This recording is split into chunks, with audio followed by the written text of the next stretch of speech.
Bonjour, bienvenue sur Alta Frequenza. Je suis en compagnie de Dominique Méhémy. Bonjour. Bonjour.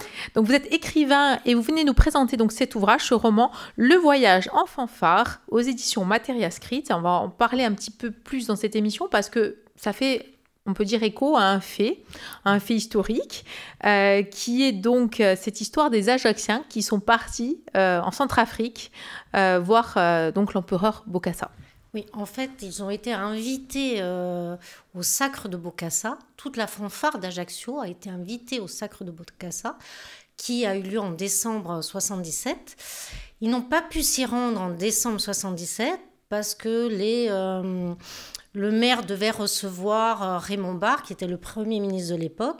Mais qu'à cela ne tienne, ils sont repartis. Partie remise donc. Une année plus tard pour le premier anniversaire du Sacre. Et comme l'histoire nous l'a montré, c'était de toute façon l'occasion unique. Après, c'était fini pour Bokassa.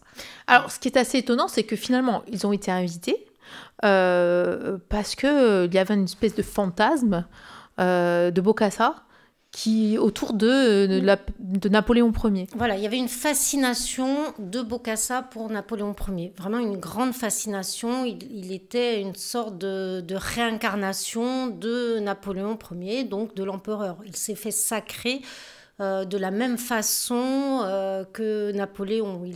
Il a utilisé en tout cas des rituels lors du sacre qui étaient vraiment ressemblant à ceux utilisés par Napoléon. Et donc, il a voulu inviter cette fanfare parce que pour lui, Ajaccio représentait vraiment un lieu important, le lieu de naissance de l'empereur, et ses enfants, en fait, cette fanfare, n'étaient autres que des cousins ou les descendants, en tout cas, de l'empereur. Alors, évidemment, des Ajacciens qui, pour la plupart, venaient de quartiers populaires. Il faut imaginer l'Ajaccio des années 70, donc de ces quartiers, donc des Cannes, du Borgo, etc. Pour eux, ça a dû être, finalement, cette invitation a dû être assez inouïe. C'est l'événement de leur vie. En tout cas, pour ceux que j'ai rencontrés, c'était l'événement de leur adolescence. Il faut imaginer, ce sont des adolescents. Ce qui est important, en tout cas moi, ce qui m'a vraiment intéressée dans cette histoire, c'est l'enjeu social justement des fanfares. Les fanfares, c'est la musique gratuite. C'est la musique gratuite pour les gamins donc des quartiers populaires. Et donc, il faut imaginer que tous ces gamins de la rue Fèche, du quartier des Salines, des nouveaux quartiers, justement, qui venaient de naître, ce sont des enfants de pêcheurs, ce sont des enfants de bergers, ce sont pas des enfants issus des geôles. Donc, ces enfants, pour eux, c'est un événement incroyable. Moi, les témoignages que j'ai eus, en tout cas, le principal témoignage que j'ai eu, c'était un jeune homme qui, à l'époque, pour lui, c'était la première fois qu'il quittait la Corse. Donc, c'était un voyage incroyable. La première fois qu'il quitte la Corse, il quitte cette Corse avec quand même la caravelle impériale, si vous voulez. C'est-à-dire la caravelle qu'utilisait Giscard pour se rendre en Centrafrique est envoyée à ses gamins. C'est quand même incroyable. On imagine que c'était donc le voyage d'une vie. Ils avaient quel âge à peu près? C'était des adolescents. Ils étaient accompagnés uniquement donc par, j'imagine, l'équipe de la fanfare municipale. Comment ça s'est passé finalement? En fait, il y avait un groupe de majorettes. À l'époque, il y avait les majorettes à Ajaccio. Il y avait un groupe de majorettes. Donc, les plus jeunes, elles avaient autour de 12 ans. Et après, il y avait beaucoup de gamins qui avaient 17, 18 ans. Des adolescents, plus qu'adolescents. Il y avait aussi quelques majeurs. Ils ont été accompagnés par, évidemment, le tambour-major, par la dame qui s'occupait des majorettes, par une équipe municipale, par des journalistes, par des médecins. Bon, ensuite, c'est vrai que moi, je me suis permise, c'est basé sur des faits historiques, mais je me suis permise vraiment de créer des personnages de fiction.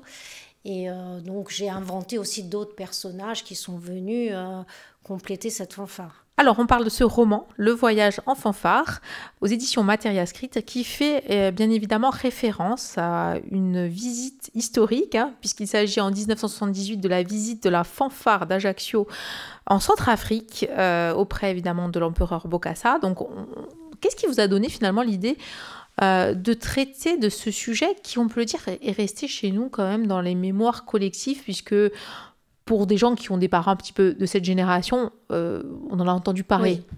Tout le monde connaît plus ou moins une majorette, une ancienne majorette, un clarinettiste. Voilà. C'est vrai que c'est resté dans la mémoire populaire, en tout cas, d'Ajaccio.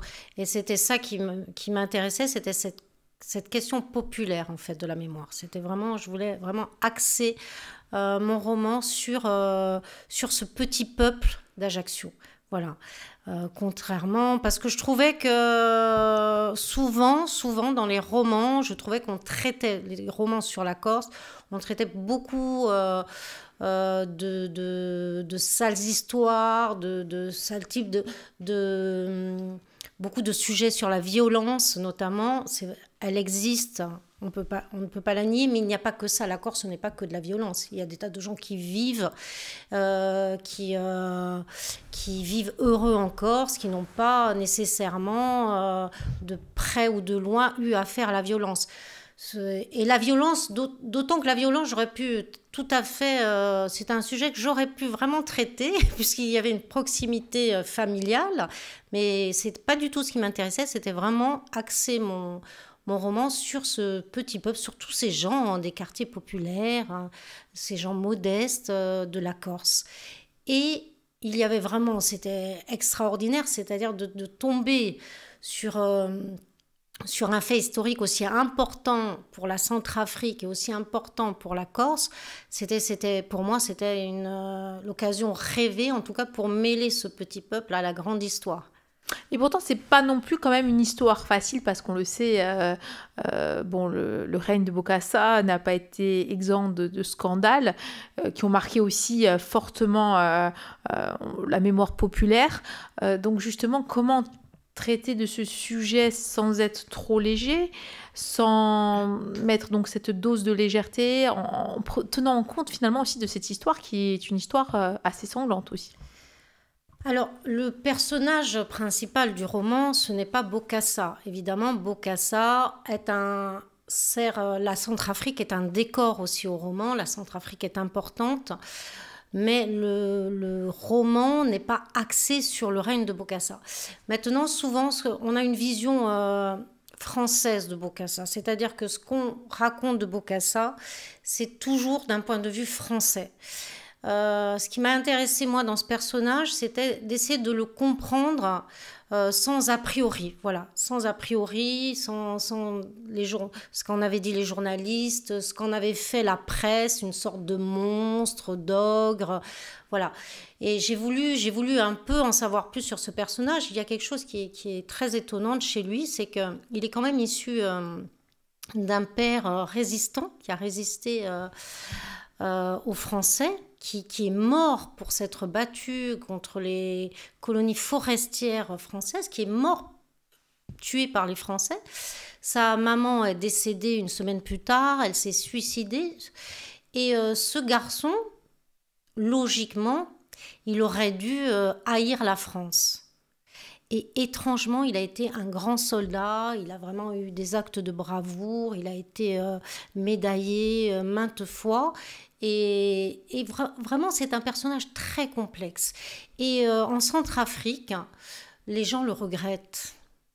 Beaucoup de Centrafricains. Les Centrafricains, en tout cas, que j'ai rencontrés, pas en Centrafrique parce que malheureusement, on ne peut pas y mettre les pieds, mais les Centrafricains que j'ai rencontrés, plus à Paris, il y a très peu à Ajaccio, mais il y en a quand même, regrettent ce temps de Bokassa parce qu'aujourd'hui, c'est un chaos sanglant. Et même s'il y a eu effectivement des méfaits, on ne peut pas le nier, mais ce n'est pas non plus la caricature, l'ogre, le monstre qu'on en a fait. Qu'est-ce qui concrètement vous a donné envie de traiter de ce sujet? On l'a vu, la mémoire populaire. Est-ce que c'est aussi des rencontres? Oui, en fait, pour la petite histoire, j'étais à un anniversaire, l'anniversaire d'un ami. Et il y a eu à un moment donné comme ça, un petit attroupement autour d'un homme qui racontait vraiment avec beaucoup de passion un événement de sa vie. Et en fait, mon mari m'appelle, pour tout vous dire, et me dit « Je crois qu'il y a quelque chose qui va t'intéresser ». Et j'assiste donc à ce moment Et tout le monde était fasciné, tout le monde l'écoutait, c'était vraiment une scène. Il se donnait en spectacle, mais à la fois, c'était son histoire était passionnante parce qu'on était en Afrique, on était avec ces jeunes de la fanfare et je me suis dit, mais c'est incroyable, c'est extraordinaire. C'est même étonnant que personne n'ait déjà pensé à écrire sur cette fanfare. Parce que ces gamins, c'est vraiment c'est un événement, l'événement de leur vie. Alors justement, on repart un petit peu sur le roman. Quand ils sont arrivés donc là-bas en Centrafrique, ça a été inouï pour eux parce que finalement, ils ont été accueillis comme des princes. Voilà, ils ont été accueillis comme des princes. Alors, le contraste, c'est qu'en Corse, c'était des gamins des quartiers populaires, donc pas, pas très regardés. Et ils arrivent en Afrique, et là, ils sont regardés, on les regarde. Et ce qui est surprenant, c'est qu'il faut qu'ils traversent justement le continent africain pour se rendre compte qu'ils sont corses. Parce que sinon, en Corse, ils n'en ont pas le sentiment, ils n'en ont pas, en tout cas, ils ne ressentent pas cette identité. Mais en Afrique, les autres leur renvoient cette identité. Et le contraste étonnant aussi, c'était que les Africains qui font des études ont souvent un langage très châtié, et ils pensent véritablement voir les descendants de Victor Hugo, des grands auteurs français. Et en fait, ces gamins utilisent voilà, un mélange de français, de corse, de sarde. C'est très surprenant. Et ce que j'ai aimé, c'est aussi ces va-et-vient entre finalement des rituels corses comme l'Otio et des rituels centrafricains. C'est très vrai en Centrafrique. Il y a énormément de rituels concernant le mauvais œil, des choses comme ça. Et donc justement, c'est à ce moment-là aussi qu'il y a peut-être une prise de conscience identitaire, comme vous le disiez, ils se rendent compte qu'ils sont corses, peut-être aussi de l'importance de la figure de Napoléon pour en tout cas la cité ajaxienne. Est-ce qu'il y a à ce moment donné une prise de conscience? Alors la figure napoléonienne, non, pas plus que ça. Ils sont là, ils font de la musique, ils ont envie de rencontrer des filles, les filles ont envie de rencontrer des garçons, ils sont quand même fascinés, ils sont fascinés par ce peuple noir, parce que c'est la première fois qu'ils voient des noirs, donc c'est quelque chose d'inédit pour eux. Et ce qui est vraiment, je crois, prégnant, c'est l'expérience de cette identité en Afrique. L'histoire napoléonienne, je crois pas plus que ça, pas plus que ça. Donc des interactions finalement se sont créées entre les Centrafricains et les jeunes Ajacciens qui sont restés quand même un petit peu sur place. Ils sont restés plus que prévu sur place. Ça, on va en parler de la petite anecdote après. Voilà, ils sont restés plus que prévu. On va en parler, oui. Oui, la confrontation, elle a été d'abord physique, puisqu'ils étaient confrontés à la couleur, la couleur noire. Alors, c'est le personnage principal, c'est Mathilde, qui est une majorette, qui dit qu'elle découvre qu'elle est blanche parce qu'elle vient de voir des gens noirs. Et c'était ce qui était aussi intéressant, c'est que comment est-ce qu'on se voit blanc? On se voit blanc tant qu'on n'a pas croisé une autre couleur. Sinon, le blanc saute pas aux yeux et le noir saute pas aux yeux, inversement.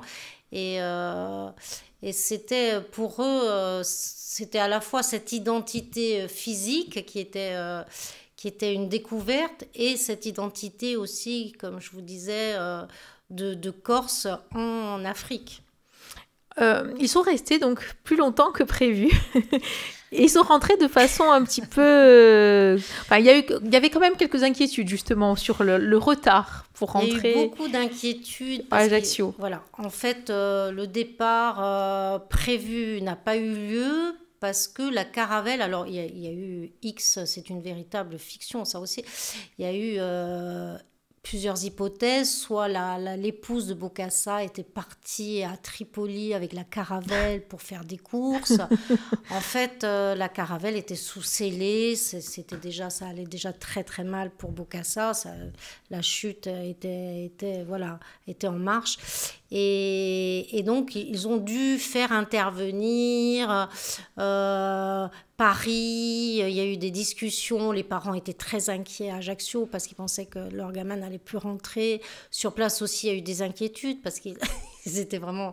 Voilà, c'est très rocambolesque. C'est tout à fait sujet à fiction. Ils ont justement sur place, ils ont senti ces remous dans la population. Est-ce qu'ils se sont sentis inquiets justement? Alors, ce qui était inquiétant sur place, ce qui les a effrayés, c'était plutôt les jeux des colons sur place. Il y avait des sortes de jeux assez morbides qui étaient, par exemple, de jeter des pièces dans la rivière pour que les gamins se jettent dans la rivière. Et dans cette rivière, il y avait des crocodiles. Et on croisait souvent des gamins amputés d'un membre à Bangui parce que en fait, ils se jetaient pour récupérer les pièces et c'était le jeu de quelques touristes ou quelques colons perdus. Et il y avait beaucoup de choses comme ça. Ça, ils l'ont vu. Ils ont été confrontés à ce type de violence, c'est certain. Globalement, qu'est-ce qu'ils ont retiré de ce voyage pour la plupart? Alors, pour la plupart, les témoignages que j'en ai, c'est un souvenir quand même ému, un souvenir réjouissant, mais je crois qu'ils ont été, pour la première fois, ils ont été confrontés à une sorte de conscience politique. C'est-à-dire que vraiment, s'ils étaient complètement insouciants avant le départ et complètement assez des chiens fous qui avaient envie de s'amuser en Centrafrique, ils ont été quand même très, très perturbés par cette violence, par la politique, par ces jeux qu'ils découvraient. Et vraiment, je pense qu'ils ont eu non seulement une conscience identitaire, mais aussi une conscience politique. Comment s'est passé ce retour sur Ajaccio? On a vu donc la caravelle sous scellée, etc. Paris qui intervient, et ils ont pu rentrer. Ils ont pu rentrer. Et le retour a été assez difficile parce que rentrait d'une expérience inédite. Et quand ils sont arrivés à Ajaccio, les murs étaient bombardés de Bokassa cannibale, Bergogne à la fanfare, des choses comme ça. Donc pour eux, c'était un peu un rêve teinté de tristesse à l'arrivée, mais bon, ils n'en ont pas gardé non plus un souvenir amer, pas du tout. Et ça continuait quand même après à alimenter finalement un peu aussi la mémoire collective ajaccienne, justement, puis la chute de Bokassa a été rapidement, est arrivée rapidement après en fait. Oui, après il était plus possible en tout cas d'aller en Centrafrique, donc pour eux c'était quand même incroyable. Et c'est vrai que c'est une expérience inédite. Et c'est vrai que ensuite, vu ce qui s'est passé en Centrafrique, ça a été impossible d'y retourner. Donc c'était le moment ou jamais. Est-ce qu'aujourd'hui, vous avez eu accès, quand vous avez travaillé sur cet ouvrage, à de la documentation, des particuliers, des photos par exemple, des documents, des petits souvenirs? Alors j'ai pu me procurer, bon déjà j'ai questionné quelques anciennes majorettes, anciens musiciens. Ensuite j'ai eu des articles de journaux, d'archives, et j'ai pu me procurer un film. J'ai eu un film, le film amateur, un film amateur, et à la fois aussi le film de France 3 de l'époque. Mais le film amateur est très intéressant parce qu'il y a aussi un moment où les musiciens de la fanfare retrouvent des musiciens centrafricains.